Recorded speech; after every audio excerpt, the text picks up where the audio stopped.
Un pays envahi par les eaux.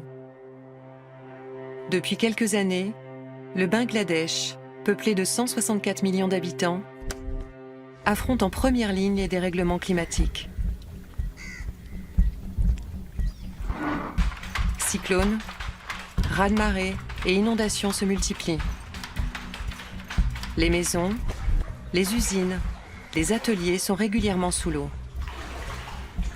Alors, pour faire face à cette désolation qui s'étend, les initiatives se multiplient. Exemple dans le nord du pays, avec ce bateau hôpital, amarré sur les rives du fleuve Brahmapoutre. Et votre enfant, il a quoi? Un problème au pied. Donc vous emmenez aussi votre enfant? Oui. Tenez. Ce bateau appartient à l'association Friendship, une ONG locale qui cherche des solutions pour aider les plus démunis. Il accueille les patients venus des villages alentours. Jusqu'à 200 personnes s'y pressent chaque jour. Le va-et-vient est permanent. À bord de ces bateaux-taxis, les habitants de toute la région viennent profiter de ces soins à très bas prix. Lorsqu'ils arrivent, une équipe de médecins bangladais, mais aussi hollandais, français, anglais les reçoit. Ils sont dirigés par cet homme, Mohamed Abdullah, 35 ans. Leur travail est d'autant plus difficile que la place manque. Les patients s'entassent avec calme dans de minuscules couloirs. Et les médecins font de leur mieux.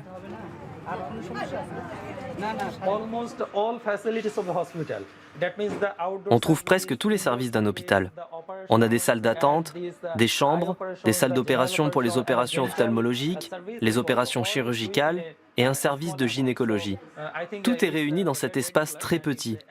Et je trouve quand même que malgré ça, on arrive à faire un travail extraordinaire.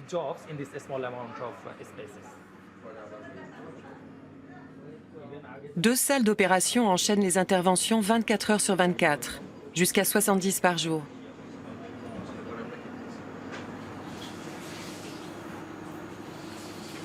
Très souvent, les médecins font des soins orthopédiques, mais aussi des opérations de la cataracte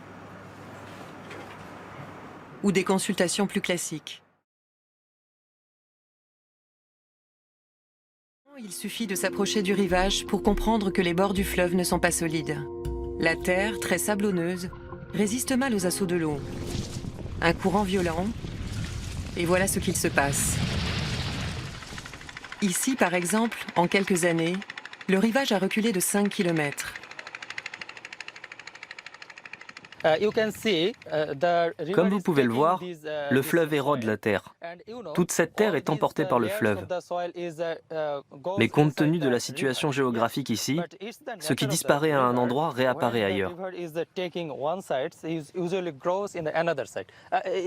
Comme vous pouvez le voir, l'île en face de nous n'existait pas il y a quelques années. Il y a tellement de gens qui vivent ici et qui possédaient de grands terrains ou des champs, mais qui maintenant n'ont plus rien parce que le fleuve leur a tout pris. Pour mieux connaître les conditions de vie de ces patients, Mohamed n'a pas besoin d'aller bien loin. À peine 10 minutes du bateau se trouve le village de Shakaati. Il y a quelques mois, le Brahmapoutre a connu sa pire crue depuis 1975. L'eau s'est alors engouffrée partout.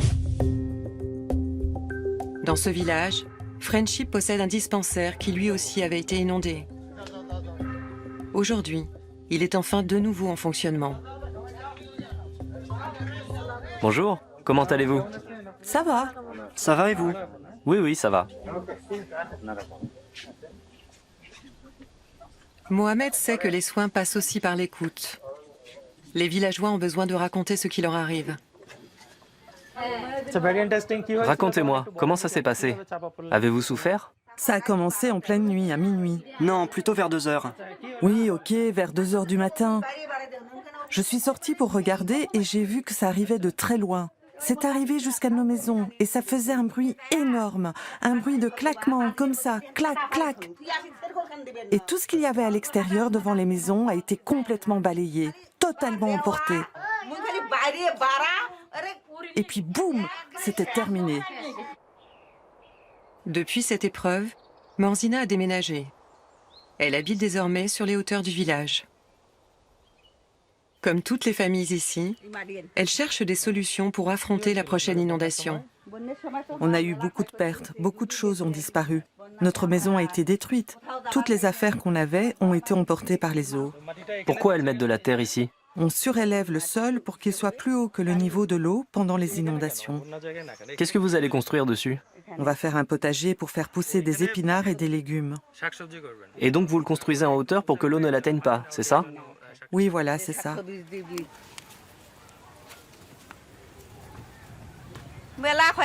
Pendant les inondations, on perd tout. Tout ce qu'on possède est inondé. L'eau emporte tout. Mais on se dit tant pis, car seule la vie a de la valeur. Tout ce qu'il te reste, c'est les habits que tu portes sur toi. Le reste est détruit. L'inondation peut tout balayer? D'un coup, sans prévenir? Oui, voilà. D'ailleurs, maintenant, ma maison et mes affaires n'ont plus de valeur, car elles peuvent disparaître n'importe quand. La seule chose qui compte, c'est de sauver ma famille.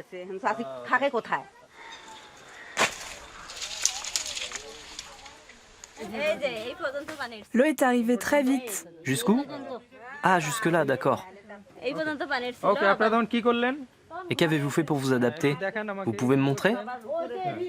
On a surélevé les meubles. Vous avez utilisé quel matériau? Du bambou. Ah bon, du bambou? Oui, du bambou. Avant, nous avions des briques, mais elles se sont enfoncées dans le sol et le lit avec elles pendant les inondations. Sinon, quand l'eau rentre, on ne peut même pas rester à l'intérieur. Donc c'est pour éviter que le lit s'enfonce à nouveau lors des prochaines inondations?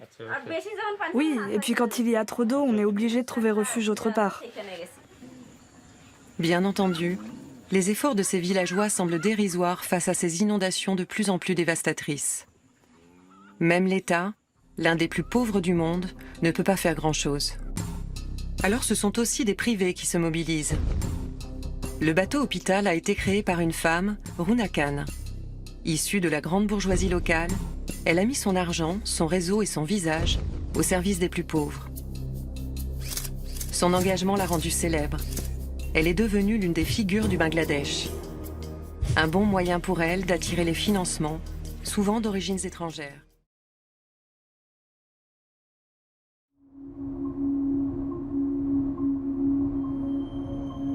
Notre voyage se poursuit plus au sud, au centre du pays, sur les rives d'un affluent du Gange.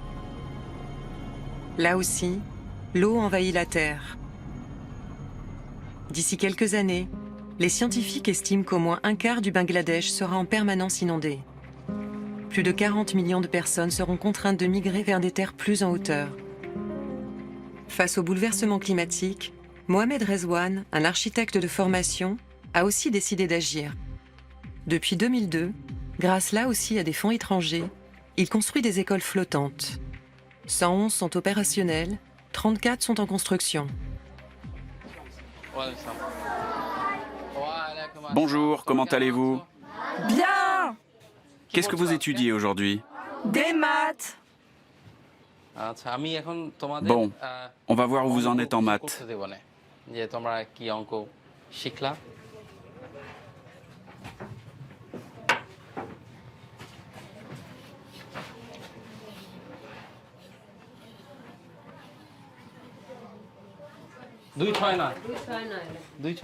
Il n'hésite pas à se rendre régulièrement dans ses bateaux-écoles pour évaluer lui-même le niveau des élèves. J'ai vu beaucoup de mes amis et de mes proches ne pas pouvoir aller à l'école lorsque les routes étaient inondées parce qu'ils ne possédaient pas de bateau, mais aussi parce que certaines écoles étaient sous l'eau.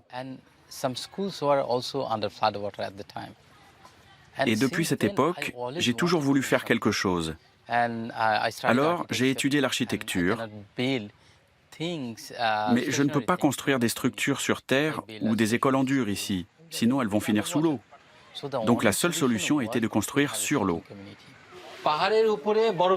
Quand il fait chaud, la glace au sommet des montagnes fond et se transforme en eau. Elle s'écoule dans les fleuves comme dans un tuyau d'évacuation. Lorsque Mohamed enseigne, il informe aussi. Quelles sont les conséquences du changement climatique? Ces élèves premiers concernés ne sont pas forcément les mieux informés. Mais il n'y a pas de place dans l'océan. Donc l'eau monte et inonde les terres. Regardez bien cette carte. Regardez toute l'eau qui s'est accumulée.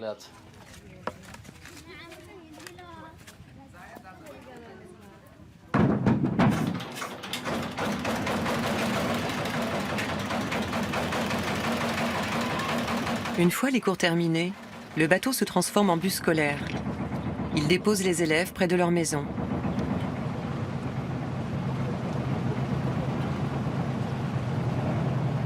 Roxana habite plus en amont sur la rivière.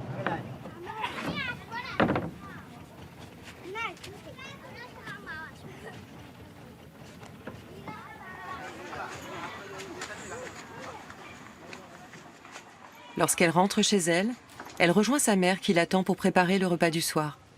Sans le bateau-école de Mohamed, elle irait moins souvent en classe. Maman, je suis rentrée. Va poser tes livres. Avec les inondations, les bateaux-écoles vont de village en village. C'est pratique. Sans ça, elle aurait dû marcher plusieurs kilomètres pour aller à l'école et n'y serait allée qu'1 jour sur 7. Là, au moins, elle peut y aller tous les jours. De son côté, Mohamed profite de la fin des cours pour se rendre sur l'un de ses chantiers. Son objectif est d'accélérer les constructions, car face au changement climatique, le temps presse.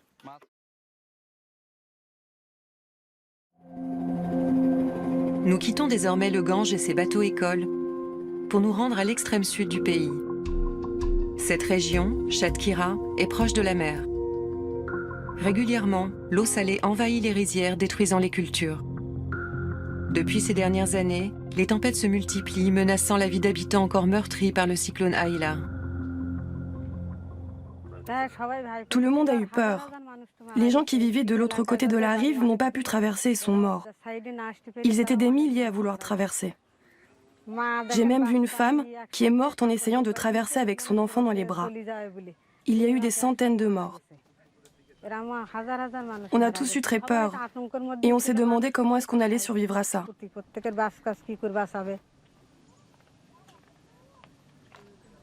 Shefali a dû abandonner sa maison. Après le passage du cyclone, il ne lui restait plus rien. On a tous énormément pleuré. On se demandait, mais où est-ce qu'on va trouver de l'argent? Et avec cet argent, est-ce qu'on doit d'abord manger ou construire une nouvelle maison? C'est arrivé il y a 10 ans, en 2009. Et c'est seulement maintenant, en 2019, qu'on commence à en voir le bout. Comme beaucoup d'autres, Shefali s'est adaptée à la salinisation des terres. Elle a abandonné la culture du riz pour se consacrer avec son mari à l'élevage de crabes. Chaque jour, le couple remonte de gros sacs depuis la rivière, puis les transporte jusqu'à leur ferme.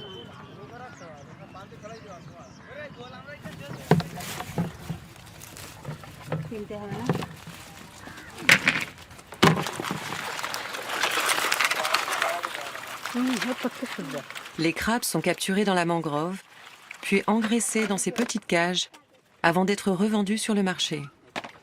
Cette activité s'est fortement développée dans cette région. Pour certains habitants, à l'image de Shefali, elle leur a permis de s'enrichir. Ma vie est mieux maintenant. Avant, je ne sortais pas de chez moi. Après Aïla, j'ai commencé à sortir de chez moi et à vivre la vie que je souhaitais. Avant Aïla, je mangeais 3 fois rien. J'ai du mal à en parler. Quand ma fille était petite, elle pleurait pour avoir du riz que je n'avais pas les moyens d'acheter. Donc après Aïla, j'ai tout laissé sauf un sari et j'ai commencé à travailler. Je me sens mal quand je repense à cette période-là. Je n'avais rien, mais maintenant j'ai quelque chose. Et j'essaye d'avoir mieux. J'ai beaucoup de peine quand je repense à cette période. On avait perdu 30 kilos de riz sur les 35 qu'on avait, et on a dû se débrouiller avec ce qu'il nous restait. Mais alors, les conséquences du typhon vous ont été bénéfiques? Oui, ça n'a pas été que négatif, et grâce à Dieu, aujourd'hui, je vais bien. Et si je veux faire et apprendre de nouvelles choses, maintenant je le peux.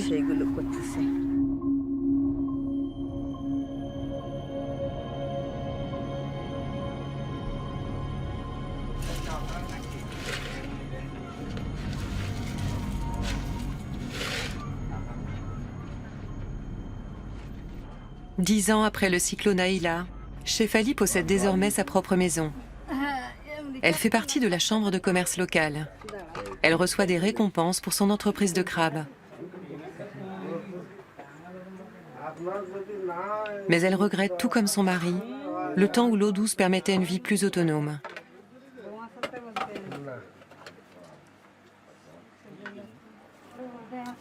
De nos jours, à peu près tout ce qu'on mange vient du marché.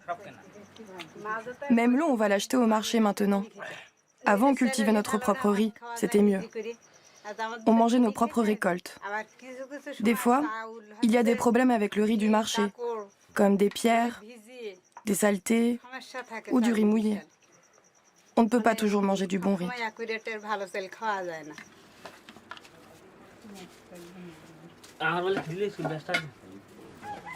Dans son village, chacun fait face comme il le peut. Désormais, chaque année, au moins un cyclone frappe la région. Alors tous les moyens sont bons pour s'en protéger. Comme replanter la mangrove, par exemple. Pendant des décennies, les habitants trop occupés à essayer de sortir de la misère l'ont exploité sans retenue. Shefali tente aujourd'hui de corriger cette erreur.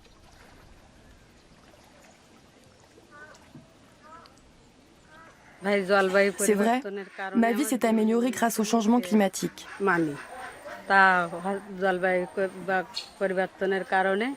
Mais à n'importe quel moment, un autre cyclone comme Aïla peut arriver et tout détruire. C'est pour ça que je plante des arbres. Ils formeront une barrière qui protégera le village.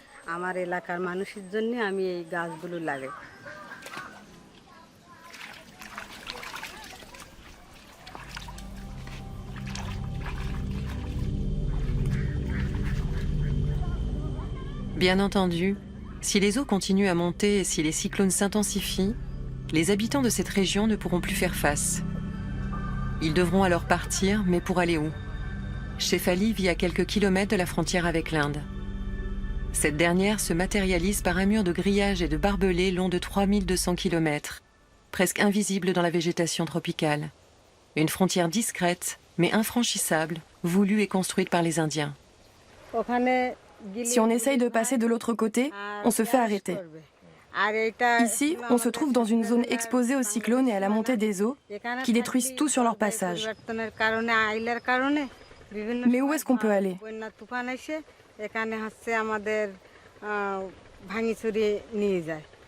Le changement climatique, c'est à cause des pays riches. Nous, on n'a rien à voir avec ça. Et on ne peut même pas fuir. Non seulement, c'est nous qui sommes les plus touchés, mais il n'y a pas d'autre endroit où aller.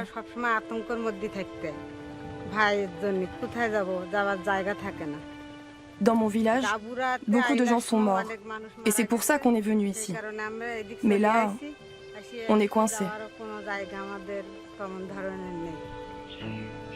Coincés, isolés dans leur propre pays par le plus long mur frontalier du monde, les Bangladais n'ont pas d'autre choix que de s'adapter à l'inexorable. Pourtant, ça ne sera pas toujours possible. Et ce, malgré leur résistance et leur courage.